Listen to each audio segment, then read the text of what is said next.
Hey guys, so this is another first impressions video. This time is for Artemis. And did you see this hero? She has a freaking tiger next to her, a fire tiger. Oh my god, I love these designs so very much. Oh my god. So anyhow, Artemis, a lot of people have been having a lot of different thoughts with her. And in my opinion, she is so similar to Colette, and everybody knows how much I love Colette. So let's dive right in, guys. So, Dance of Moonlight, charge speed slow. Usually this is bad. Breaks the target shields, super important. No matter how much you play this game, you know that shields are going to be a problem when you're attacking, and this is going to help for sure. And deals 512% damage and guides all allies into the Crescent Realm for 5 turns. So this realm actually affects your own heroes. So if Belnos comes in and uses her realm, this is going to cancel this out for sure. Crescent Realm increases the defense of all allies by 30% and increases damage dealt outside of own turns by 50%. Yeah, that I would definitely love to use this hero with Colette because outside of your own turns, this means that in the turn that your enemy is able to use their skills and activate stones and things like that, all your heroes are gonna get 50% damage dealt. So yeah, this means that Luna is gonna do 50% freaking damage. Colette is gonna do 50% more damage, and even herself. So this is super powerful, for sure. Passive: when Artemis or purple allies take skill damage, important to remember this. Artemis deals 320% counterattack damage to the attacker. This has a lower chance to be triggered when normal attack damage. So anyhow, so this is pretty much straight up Colette. You take skill damage. You take skill damage. You counterattack. This is straight up Colette, straight off the bat. So yeah, you could say that this is like a purple Colette, but with many things added in the situation. However, there's some big differences in this situation, and we're going to talk about that, especially in the Awakenings. The +1, when battle begins, Armin guides allies into the Crescent Realm for 5 turns. If there are other realms created by allies, none of the other realms take effect. So pretty much it cancels it out. Enhanced passive effect. When a non-purple ally takes skill damage, Artemis also counterattacks the attacker. This has lower chance to be triggered when taking normal attack damage. Remember, normal attack damage is stone damage. So pretty much the +1 awakening for Colette's weapon, they slapped it on her +1. Pretty much. But this is, even though that is the case, this is super important. Because this now you pretty much means that you're able to put her on defense, and every single hero on the team, it will be able to counterattack with her. So super important, and it is mandatory if you want to use her with other heroes like Luna, like Colette, and things like that. So yeah, this will enable her to do a lot of things. And the +2 actually gives 8% of stats and takes 5% less damage. So that's interesting and really nice to have. The +3. This +3 has caused so much debate, so much confusion with players, but don't worry, I'm going to clear that out right now in this situation. So this here, Enhanced Crescent Realm increases skill damage reflected by all allies by 25%. So I think the main confusion is it says increases, because it's like it already has it and makes it bigger, but actually without her +3, she doesn't do reflection.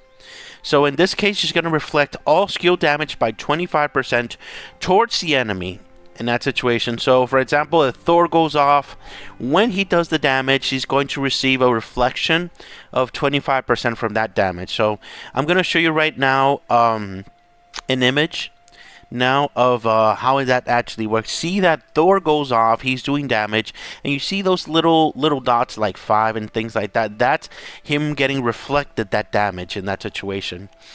So on there, on the match that we actually test out the hero, it shows really small amounts of damage, but I wonder if when a hero does a devastating amount of damage, how much damage does the enemy hero actually receive? It's supposed to be 25%. So if your whole team almost gets wrecked, how low will that actually make them go? So that's going to be interesting to see. If I actually see that, I'll let you guys know. But after that damage is done, then Artemis comes in and counterattacks over that. So that's going to do a bunch of damage. So some players thought that this 25% is actually stacking for her ability over here for the 50%, but that's not the case. It's completely separate. It's just the counterattack in this situation. And so it's a reflection. It reflects 25% of the damage, and then she counterattacks. That's the way it works. So the +4 is the same as the +2. And this +5, oh God, yeah. Let's go over this, guys.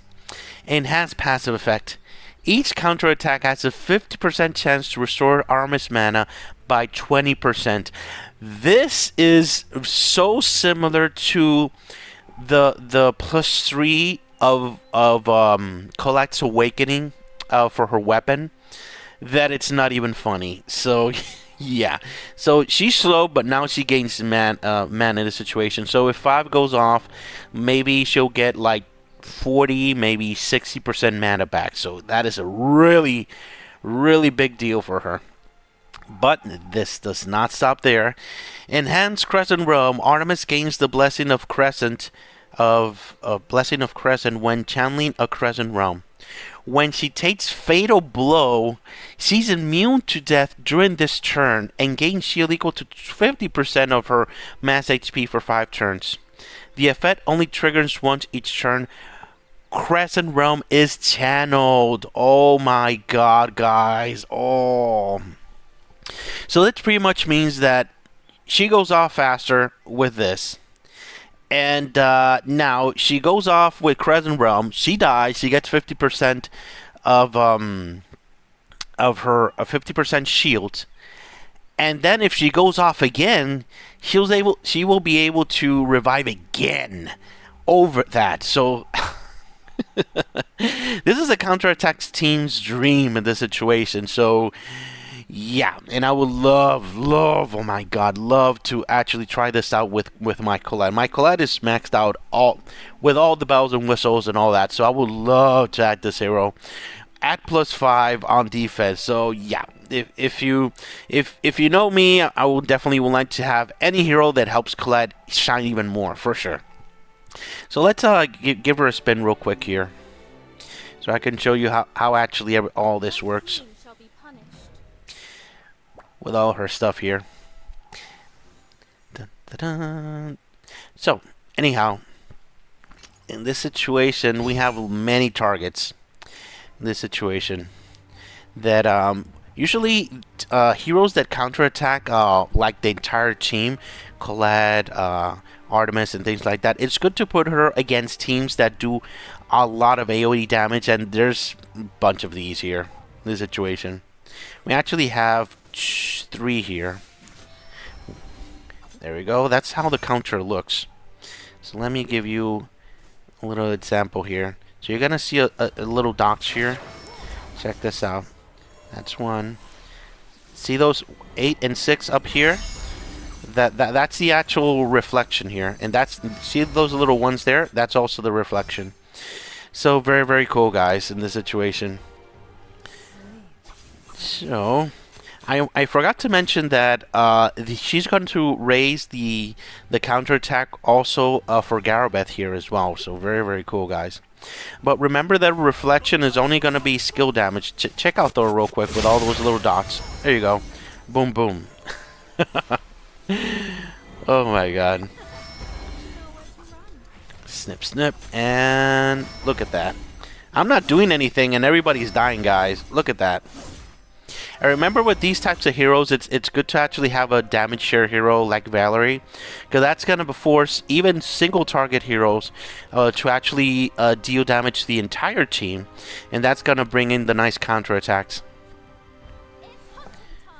And of course, her ability is going to break shields. Look at that. That is so beautiful. I love her animation for her ability. So, interesting to remember is that her +3 reflection is not going to work with Deed Light here, because his damage is actually normal damage, it's not skill damage. So, let me see if I can make him go off now. So, bye-bye there. Boom, boom. Let me see if I can make Deed Light go off here. Here we go. See, he doesn't get the reflection, but he does get the counter in that situation, so that's nice. So that's important to note. So Belnos is not gonna get the reflection by 25% because she's not. Her skill is not exactly skill damage per se. Let's see here. Oh, that is so beautiful. Look at that. That is beautiful, guys. Wow, 6,000 from the shield destroyed there. Very, very impressive. Very, very cool, guys.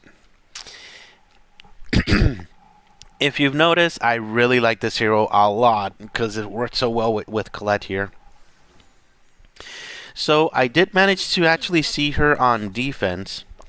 So I'm going to show you a little bit of footage of her on defense. And if you thought on the attack she looked very beautiful, on defense she looks just as beautiful.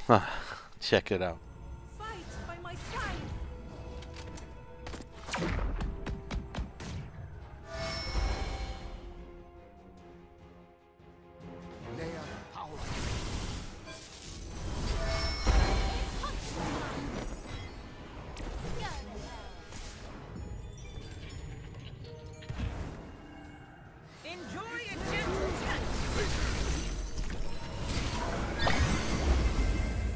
So yeah, very, very beautiful, very, very cool hero.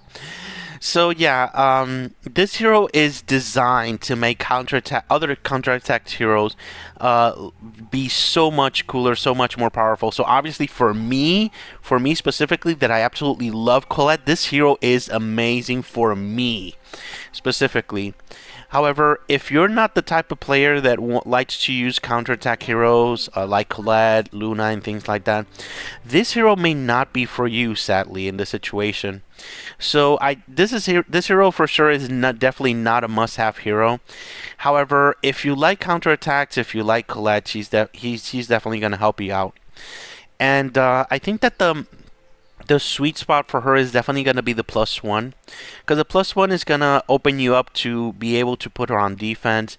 Also, it's going to open you up to be able to use attack teams that are not just purple all the time there in the situation. But the biggest problem that she has is that her ability is slow. So yeah, that's going to cause a lot of problems for her to actually go off. You may need to want her to put her in the very middle of your defense teams on M formation for her to get a lot of stone damage, so she can go off faster.